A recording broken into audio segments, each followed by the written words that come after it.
percaya kepada Allah langsung naik 700. Tapi kalau dia tidak bersyarat al-yakin, satu kali tak terhingga. Pilih mana Pak? Nah, si hamba ini ketika saya sholat, jika dia sudah faham bahwa ini ma'rifat, bagi dia bukan memberi hadiah kepada Allah, tapi dia sedang ibadah itu. Kalau si hamba datang kepada Allah disebut dengan ubudiyah. Apa arti ubudiyah? Penghambaan. Itu artinya, bukan ibadah. Penghambaan. Jadi sholat itu bukan lagi untuk minta pahala. Maka saya berharap jamaah kita malam ini mulai dewasa rohaninya. Jadi kedewasaan rohani ditandai dengan sholat tidak minta sesuatu lagi kepada Allah.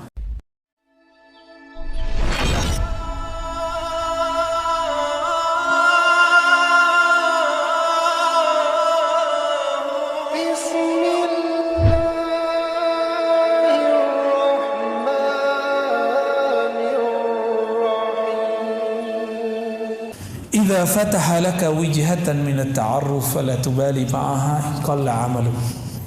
Kamu jangan kegeeran, kira-kira begitu maksudnya.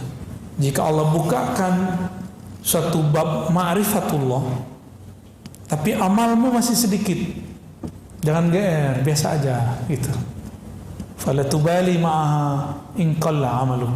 Jangan ngerasa sesuatu, biasa aja, ya. فَإِنَّهُ مَا فَتَحَهَا لَكَ إِلَّا وَهُوَ يُرِيدُ أَن يَتَعَرَّفَ إِلَيْكَ. Allah kalau membukakan pintu ma'rifat itu pengenalan, rasa, cinta. Pernah gak sesekali lagi gak niat ngapa-ngapain, pas sholat ternyata bergetar sesekali? Pasti pernah. Itu di saat Bapak Ibu lagi lupa untuk khusyuk, dikasihlah Allah khusyuk. Hilang nafsu mau khusyuk, diberilah khusyuk. Jadi kapan kita diberi khusyuk? Obsesi khusyuknya hilang. Karena kalau kita punya obsesi itu menjadi Tuhan. Allah itu ingin disembah wahdahu la syarikalah. Bukan pengen hamba itu merasa khusyuk terus nyembah dia. Karena merasa tenang terus nyembah dia. Berarti kita nyembah tenang bukan nyembah dia. Bisa bedai? Ya, ini dua hal yang berbeda. Kalau nyembah Allah, mau tenang gak tenang, itu urusan lain. Mau khusyuk gak khusyuk, sembah saja dia. Kan Allah gak suruh. Allah mengatakan coba wa'bud rabbaka, sembah sajalah Rabbmu. Hatta ya'tiyakal khusyuk, gak ada dalilnya. Yang ada cuma hatta ya'tiyakal yaqin. Sampai yakin itu tumbuh dalam dirimu tanpa syarat. Nggak ada lagi istilah ilmu yakin, ainul yakin, hakul yakin. Yang ada hanya al yakin, keyakinan tanpa syarat. Hakul yakin mesti dites. Kita tes dulu baru kita percaya itu hakul yakin. Kalau al yakin itu makomnya Sayyidina Abu Bakar. Beliau tanpa menguji Nabi dia percaya kalau itu Nabi Muhammad sallallahu alaihi wasallam. Bismillah.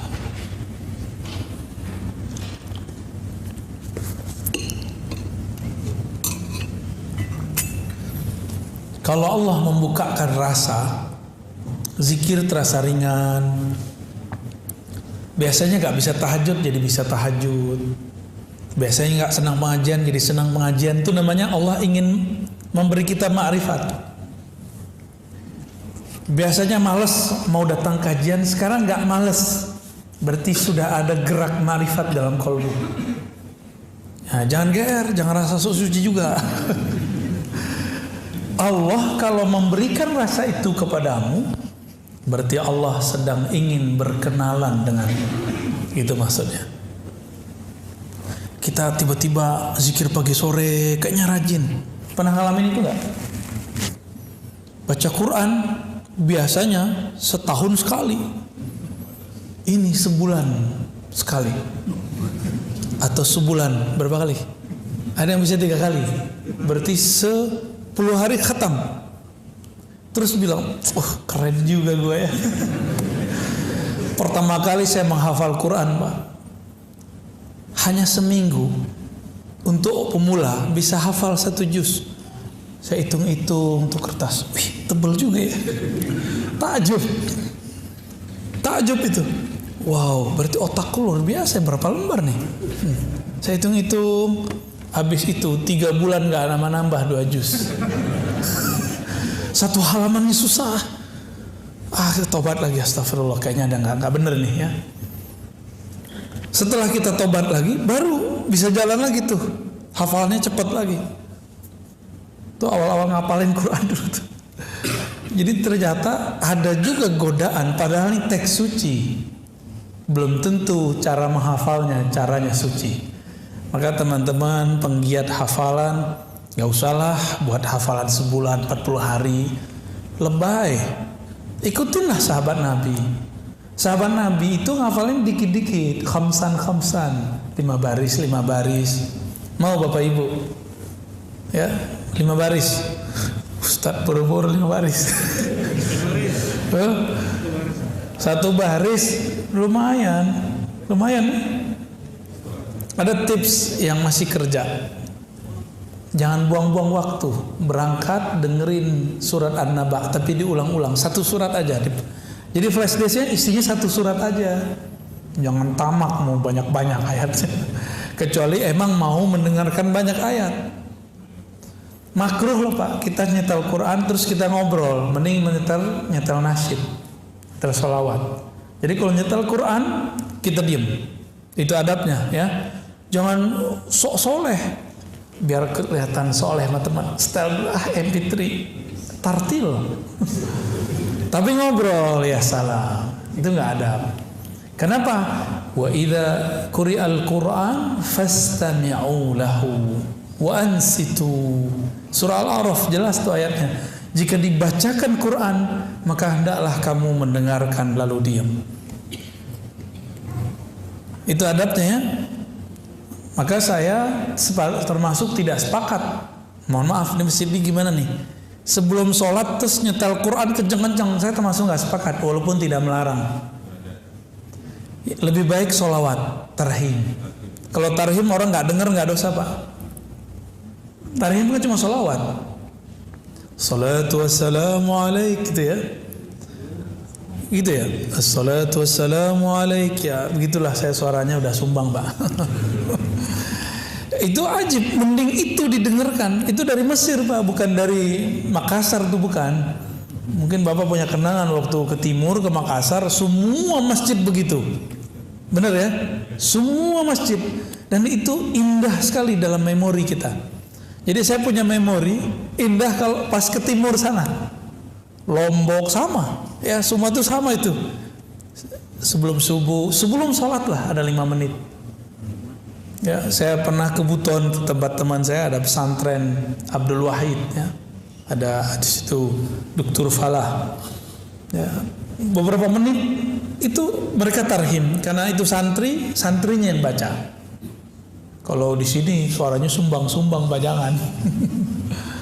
Dan indahnya bukan main. Karena itu sholawat, 1 sholawat ada 10 rahmat. Oh Nabi tidak pernah lakukan. Nabi nggak lakukan. Tapi Nabi nyuruh sholawat nggak? Al-Imam Ibn Al-Arabi Al-Maliki, muridnya Imam Ghazali, bukan Ibn Arabi yang satu lagi ya. Jadi Ibn Al-Arabi, pengarang kitab Aridatul Ahwazi, Syarah Sunan Tirmizi.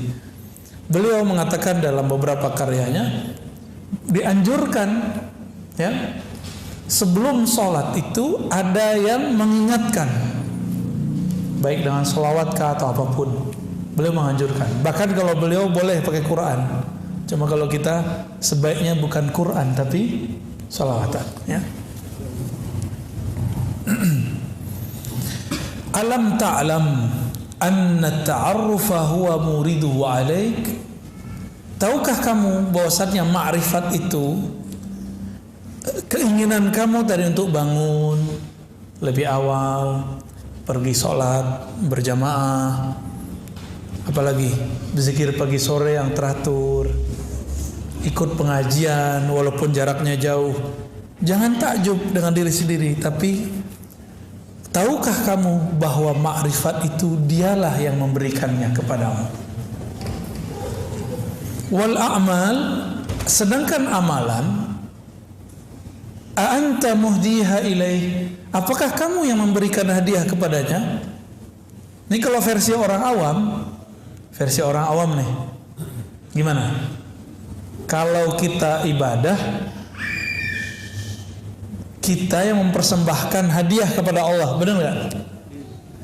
Tapi kalau orang kenal Allah, apa kata mereka? Ya Rob, aku bisa sholat karena Engkau yang membuat aku bisa sholat. Saya sering nanya jamaah, nih sama nggak jawabannya di sini? Bapak Ibu bisa bangun tahajud, itu yang bangunin siapa? Alarm? Yakin? Alarm, pasangan, atau Allah? Dalam surah Az-Zumar dikatakan, Allah lah yatawaffal anfusa, yang mewafatkan jiwa-jiwa. Di antara jiwa itu ada yang Allah yumsik, Allah tarik, mati namanya. Ada yang Allah yursil, Allah lepas kembali, maka dia bangun dari tidurnya.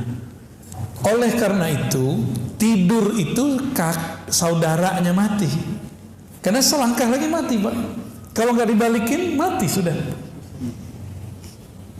Gitu. Doa kita apa bangun tidur? Segala puji bagi Engkau ya Allah, ahyana, yang kembali menghidupkan kami. Benar ya? Berarti hidup, kita dihidup nih, tertidur itu mau mati namanya.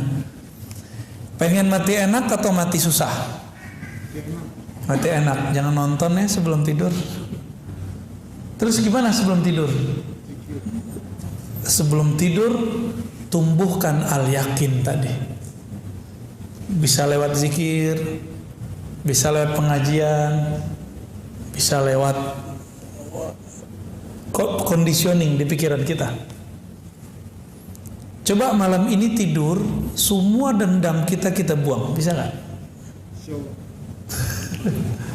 Bisa nggak Pak? Utang sih bayar, dendam jangan. Bisa nggak? Malam ini kita tidur pegang dada, ya Allah, di hatiku ada noda-noda dendam. Izinkan aku tidur, noda itu tiada, telah Engkau angkat ya Allah. Ada benci, semoga terangkat. Ada putus asa karena masa lalu gelap, tolong ya Allah, kegelapan putus asa itu Engkau angkat. Semua kita punya masa lalu yang saya nggak tahu, masa lalu bapak ibunya apa ya. Saya punya masa lalu, bapak punya masa lalu. Jangan sampai masa lalu itu membuat kita tidak move on. Ya, harus move on, harus maju terus. Ada beberapa kawan sahabat saya ajak, ayo ngaji. Aduh, saya ini kotor, Ustaz, nggak pantas duduk di masjid. Lah, emang kamu doang yang kotor. Saya juga kotor. Sama-sama kotor kita semua. Setiap hari kita nggak mau kotor, kotoran itu datang ke dalam kalbu. Jadi nggak usah putus asa. Itu kan setan yang menghambat dia. Nah, bapak ibu yang punya masa lalu yang gelap sekarang bisa maju. Berarti dia dapat hadiah ma'rifat dari Allah Subhanahu wa ta'ala. Aina ma tuhdihi ilaihi mimma huwa muridu alaih. Mana persembahanmu kepada Allah? Jika yang kamu anggap itu persembahan, sholat kamu anggap hadiah kepada Allah, terus kamu bisa sholat karena siapa? Kalau Allah nggak bangunin, bisa tahajud nggak? Bisa tahajud nggak? Berarti kita tahajud itu hadiah dari Allah atau kita ngasih hadiah kepada Allah? Gimana kira-kira? Mulai malam ini bisa nggak ganti persepsi? Tahajud itu tanda terima kasih. Itu yang dimaksud Nabi waktu Aisyah bertanya. Ini nggak pernah diungkap Pak sebelumnya, jarang orang mengungkap ini. 1-2 paling kiai kita yang berungkap ini. Karena selama ini kajian hikam cuma di pesantren-pesantren, di majelis-majelis thariqat. Orang nikmat japos tiap berapa kali kirim Fatihah ya. Tembus juga ya. Tapi kita buat kajiannya ya mohon maaf weekday begini ya. Hari Senin lagi ya. Tapi alhamdulillah. Itu namanya ta'aruf, ma'rifat masuk dalam kolbu. Mau hari apa jadi Ustaz.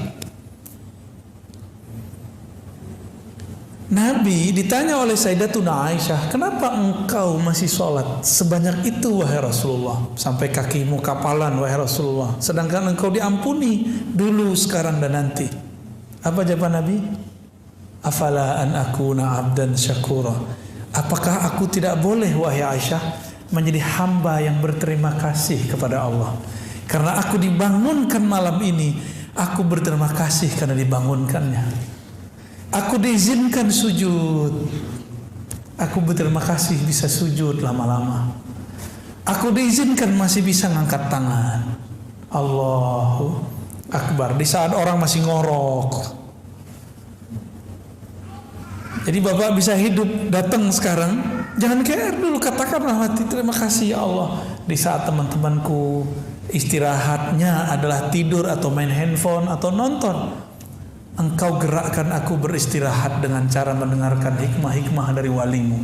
Al-Imam Ibn Athaillah As-Sakandari, waliullah di zamannya, kutub bahkan Al-Ghaus ya.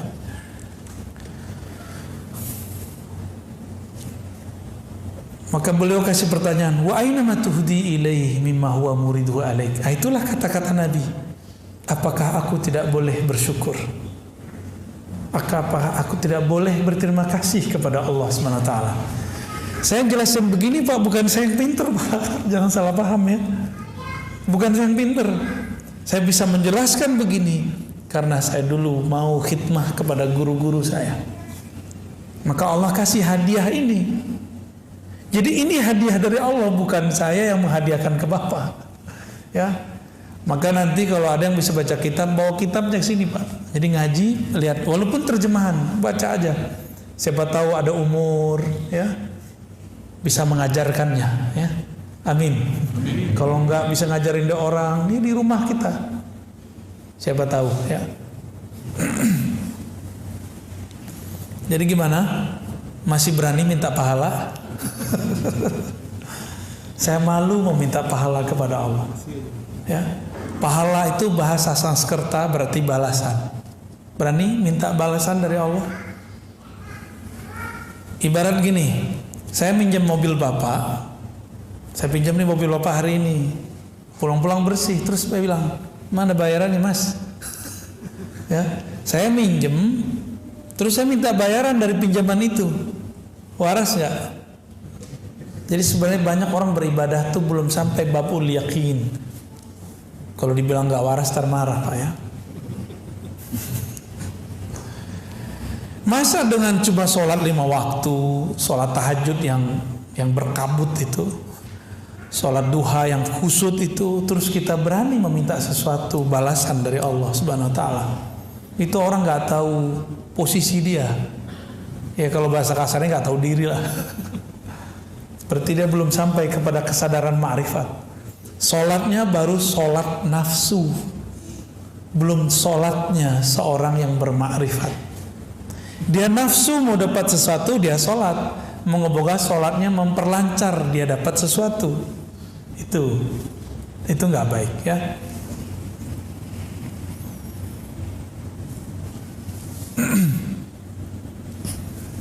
Saya tanya lagi, masih berani minta pahala? Gimana? Paham nggak saya ngomong apa dari tadi? Paham ya? Hikamnya berat Pak, tapi insya Allah saya bahasakan bahasa ringan. Apa yang kita lakukan dari ibadah, zikir, belajar, semuanya adalah hadiah ma'rifat dari Allah. Karena itu hadiah darinya, pantaskah kita selesai menerima hadiah terus minta hadiah lagi? Gitu, hadiah pahala. Saya rasa nggak pantas. Maka saya mengimbau diri saya sendiri dan kita semua yang hadir cukup meminta pahalanya.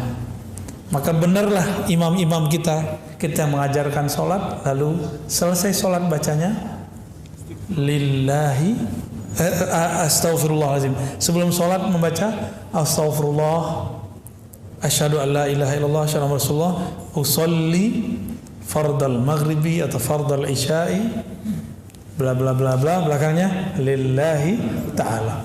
Itu wajar, supaya nggak minta macam-macam, ya. Kalau masih minta macam-macam, berarti belum dapat ma'rifat, baru dapat amal. Gitu. Jadi kalau kita buat dua tuh model cara orang beribadah, ya. Ini banyakannya pegangan nih, Pak.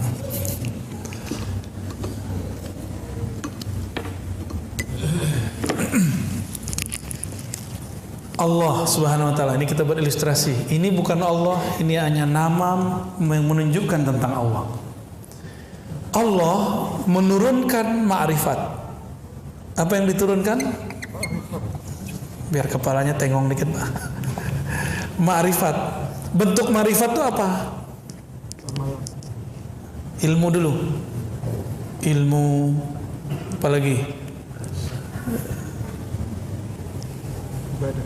Ibadah, ya. Rajin, kira-kira gitulah. Nah, ini muncul nih.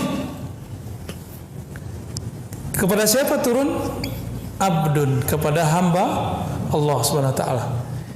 Kalau itu turun, maka si hamba dapat sholat. Dia rajin sholat, dia ngaji, dia ibadah. Bapak sedekah, itu harta dari siapa? Masih mau minta pahala. Betul, Allah mengatakan satu kali ngasih, 1 kali 700. Benar nggak? Ini yang ikhlasnya lumayan. Kalau ikhlasnya kurang, 1 kali 10, ini standar. Ikhlas nggak ikhlas ini dapat 10. Maka orang non muslim, kalau dia suka memberi, dia dapat 10 keberkahan walaupun dia non muslim. Tapi kalau dia percaya kepada Allah, langsung naik 700. Tapi kalau dia tidak bersyarat al-yakin, 1 kali tak terhingga. Pilih mana, Pak? Nah, si hamba ini ketika saya sholat, jika dia sudah faham bahwa ini ma'rifat, bagi dia bukan memberi hadiah kepada Allah, tapi dia sedang ibadah itu. Kalau si hamba datang kepada Allah disebut dengan ubudiyah. Apa arti ubudiyah? Penghambaan. Itu artinya, bukan ibadah. Penghambaan. Jadi sholat itu bukan lagi untuk minta pahala. Maka saya berharap jamaah kita malam ini mulai dewasa rohaninya. Jadi kedewasaan rohani ditandai dengan sholat tidak minta sesuatu lagi kepada Allah. Siap malam ini? Siap. Nggak minta khusyuk, nggak minta tenang, nggak minta pahala, nggak minta surga. Yang diminta cuma Allah, pemilik surga dan neraka. Itu. Allah mengatakan, aqimis salata li dzikri. Surat Taha ayat 14. Salatlah kamu untuk sekedar mengingatku, bukan supaya tenang. Ingat saja aku, nanti pasti tenang. Karena kalau orang dia mencari ketenangan, dia nggak pernah tenang. Emang tenang itu apa? Tenang itu di saat dia lupa mencari ketenangan. Kapan dia lupa mencari ketenangan? Di saat dia lupa apa yang harus ditenangkan. Yang harus ditenangkan? Pikiran, hati. Lupakan itu, baru masuk ke zikrullah. Maka zikir itu ada tingkatannya 3. Tingkatan zikir, Pak. Pertama, zikir menyebut. Ya, ini tingkatan zikir nih. Kalau kita buat tingkatan zikir, zikrullah, ya.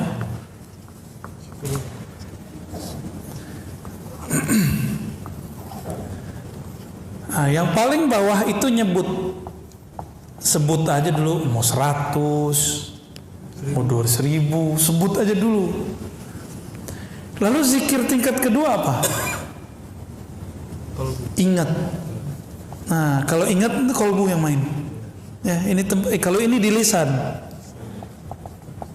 Kalau ini di kolbu. Kalau ini dia bahkan lupa dengan kolbunya. Nah, inilah zikir ruh. Zikir ruh itu ma'rifat, mengenal Allah. Pernah nggak Bapak nyebut-nyebut seseorang tapi kita belum kenal, baru tahu di sosial media ternyata dia di samping kita? Pernah nggak? Karena belum kenal. Ada orang udah kenal sama dia biasa aja, nggak perlu nyebut-nyebut. Ya, kita sebut-sebut dia. Ya. Bapak ini kalau sesekali ketemu orang minta foto sama orangnya. Tapi kalau udah sering ketemu minta foto nggak? Enggak, udah ada fotonya di kolbu. Ya, nggak perlu minta begitu.